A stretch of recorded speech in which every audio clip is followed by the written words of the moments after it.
Maaari bang maging susunod na superpower ng Asya ang Pilipinas? At ano bang mga palatandaan na kung bakit nga ba ito magiging susunod na superpower ng Asya? Ang Pilipinas ay may potensyal na maging isang superpower sa Asya. Maaaring pagdudahan ito ng ilan dahil sa pang-ekonomiyang militar o mga limitadong teknolohikal, ngunit mahalagang isaalang-alang ang mga makasaysayang historical na sumasalamin sa lahat ng kasalukuyang superpower na bansa, ay nahaharap sa mga hamon tulad ng kinakaharap ng Pilipinas ngayon.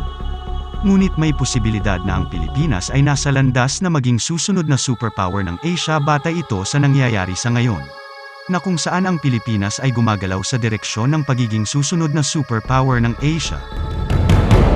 Halina't alamin natin at panuorin ang buong video upang makita kung bakit ito maaaring mangyari.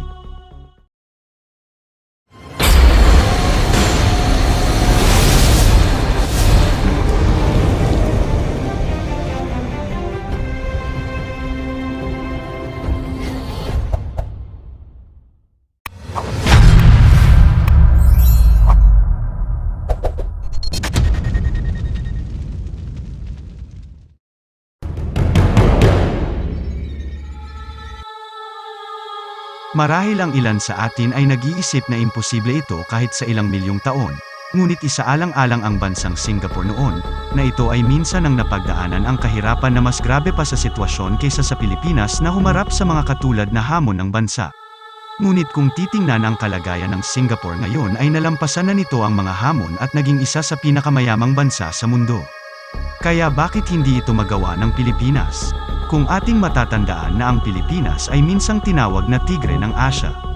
Kaya hayaan nyo akong magbigay sa inyo ng higit pang mga halimbawa upang matulungan kayong mas maunawaan ito kung bakit ang Pilipinas ay posibleng maging susunod na superpower ng Asia.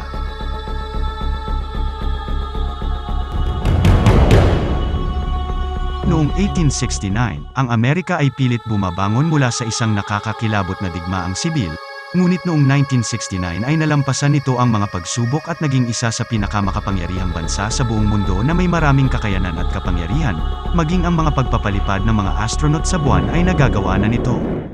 Noong 1870 naman, ang Japan ay nagbago sa maraming bagay, mula sa paglipat at pagiging tulad ng isang medieval na lipunan tungo sa isang modernong bansa. Kahit na humarap ito sa malalaking problema, tulad ng mga pagsabog ng atomic bomb sa lugar noong ikalawang digmaang pandaigdig. Ang Japan ay nagawang tumayo muli mula sa pagkakapinsala upang maging isa sa ikatlong pinakamayamang bansa noong 1970. Paano naman ang Germany?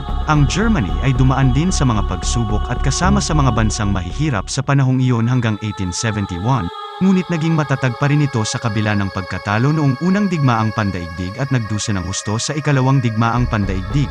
Nakabangon pa rin ito at naging sa pang-apat na pinakamayamang bansa noong 1970. Samantala, ang bansang India naman ay ang dating kolonya ng Britanya ngunit ngayon ito ay isang nuclear power na bansa at may ikapitong pinakamalaking ekonomiya sa buong mundo. Habang marami pa ring mahihirap sa bansang ito at patuloy pa ring itong umaangat ang ekonomiya ng bansa na tumitingin sa mga nagawa ng mga bansang ito sa kabila ng mga hamon. Walang dahilan kung bakit maaaring maghangad ang Pilipinas na maging isang superpower din. Bago ang pangalawang digmaang pandaigdig, ang Pilipinas ang pinakamayaman sa Timog Silangang Asya, pangalawa lamang ang Japan.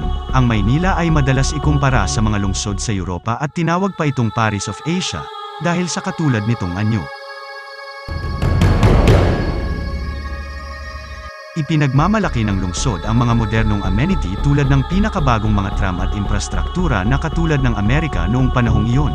Itinatag ng Pilipinas ang unang airline sa buong Asya at ipinakilala ang unang LRT, MRT sa Southeast Asia.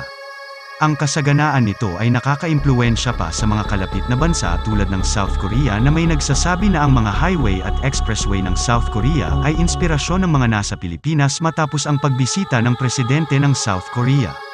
Ito ay malinaw na nagpapakita kung paano ang Pilipinas ay minsang nakita bilang isang mayaman at maimpluwensyang bansa sa rehiyon nito. Bago natin suriin kung ang Pilipinas ay maaaring maging isang superpower ay dapat muna nating unawain kung ano ang ibig sabihin ng superpower. Ang superpower ay isang bansang may makabuluhang impluwensya at kapangyarihan.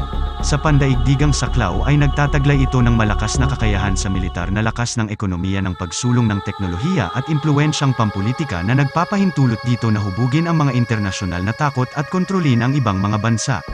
Sa madaling salita, ang isang superpower ay isang bansa na may hawak ng maraming paraan sa buong mundo. Kadalasan ay talagang malakas sila sa teknolohiya at politika ng ekonomiya ng militar na tumutulong sa kanila na kontrolin at hubugin ang nangyayari sa mundo. Sa kasalukuyan ang Estados Unidos at China ay itinuturing na pangunahing mga superpower na may makabuluhang impluwensya at kapangyarihan sa pandaigdigang saklaw.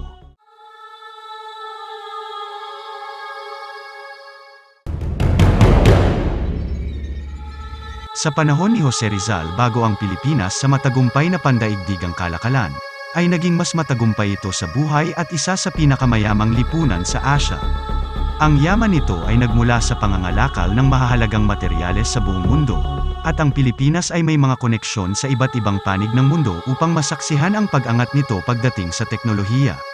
Si Manuel Quezon at ang kanyang aklat na pinamagatang Balang Araw Malaysia, ay nagkaroon na ng mga imperialistang pananaw sa pagsasanib sa silangang Indi o Malay Asia.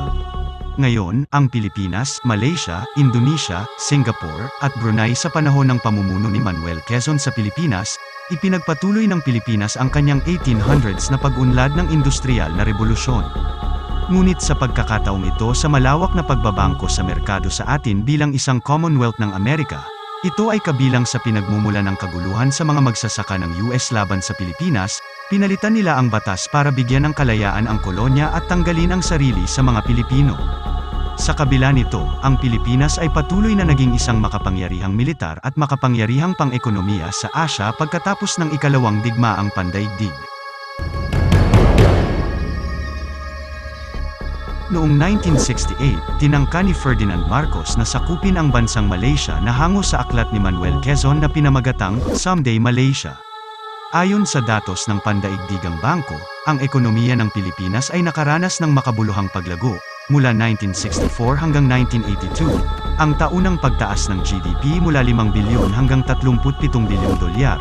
Sa panahong ito at ang GDP per capita ay higit sa 4 na beses mula 175 dolyar hanggang 741 dolyar.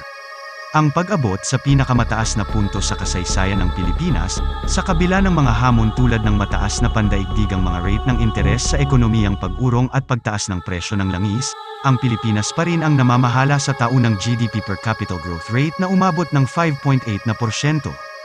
Ang pamumuno ni Marcos sa Green Revolution ay humantong sa pagdodoble ng produksyon ng bigas sa loob ng 2 dekada, upang maging isa sa nangungunang rice exporter ang Pilipinas.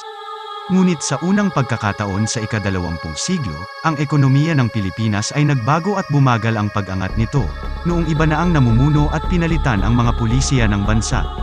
Ang pag-unlad ng Pilipinas ay patuloy na umuusad sa mga nakalipas na taon, bagamat medyo mabagal dahil sa iba't ibang kadahilanan ng mga pamamalakad at pulisiya ng bansa na siyang pumipigil sa pag-angat nito. Dumagdag pa rito ang mapangpinsala at nakakahawang pandemya sa buong mundo na siyang nakakaapekto sa pag-angat ng ekonomiya ng bansa. Ang ekonomiya ay lumalawak ng humigit kumulang 6 hanggang 7% bawat taon.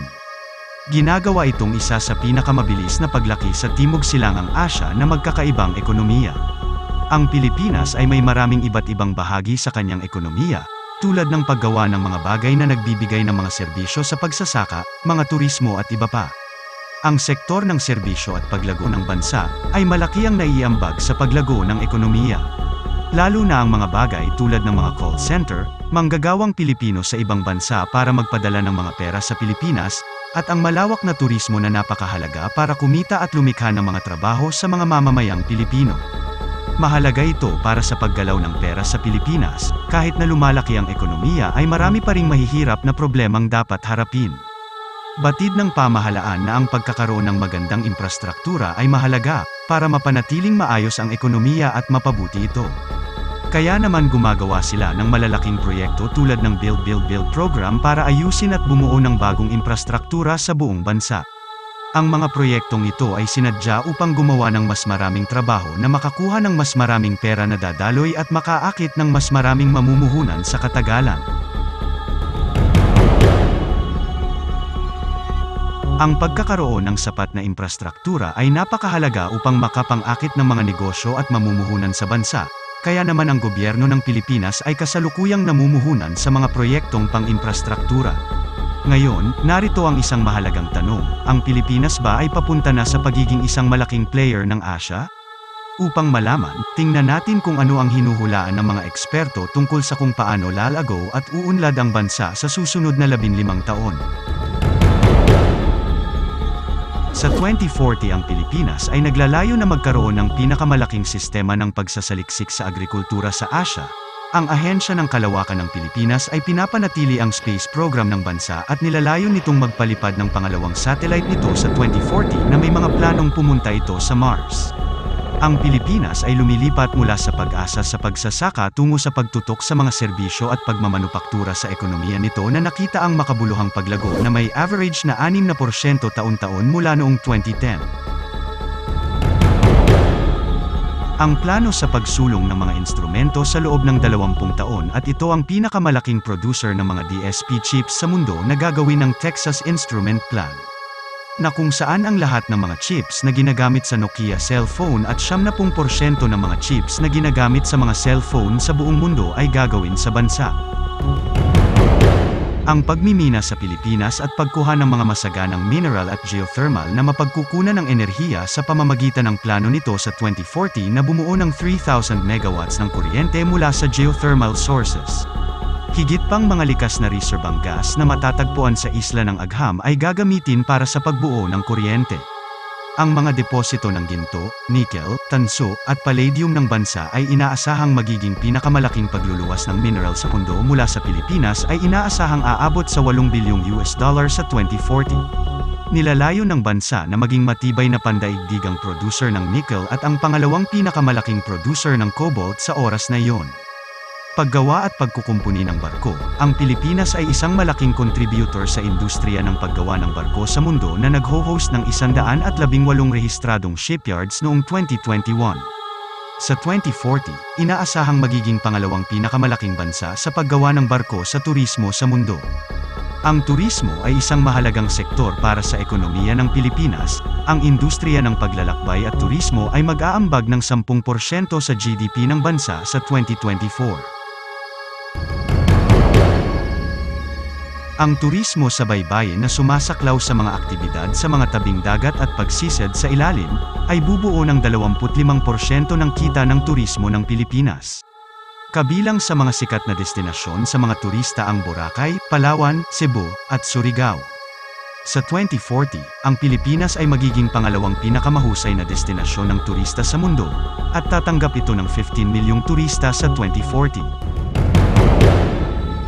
Ang Philippine Military ay Voluntaryong Sandatahang Lakas ng Pilipinas o AFP ay binubuo ng tatlong sangay, ang Philippine Air Force, ang Philippine Army, at ang Philippine Navy. Ang Pilipinas ay magkakaroon ng tinatayang 70 milyong kasundaluhan ng lakas militar at 1 milyong kabuoang military personnel at ito ay magiging rank 15 sa 1 out of 40 na bansa sa mga tuntunin ng pagpapalakas ng militar sa 2040. Ang pagpapaunlad sa karagatan ng kanlurang Pilipinas, na kung saan ang Pilipinas at Vietnam ay may reach agreement sa 2040, upang paunlarin ang pagdedevelop ng langis sa West Philippine Sea sa taong 2040. Ang Pilipinas na may 200 oil and gas exploration at production contract sa iba't ibang dayuhang kumpanya, ang mga aktibidad sa paggalugad sa malalayong isla sa 2040 ay magpapalaki sa reserve oil ng Pilipinas upang maging pangalawa sa pinakamalaki sa rehiyon ng Asia Pacific.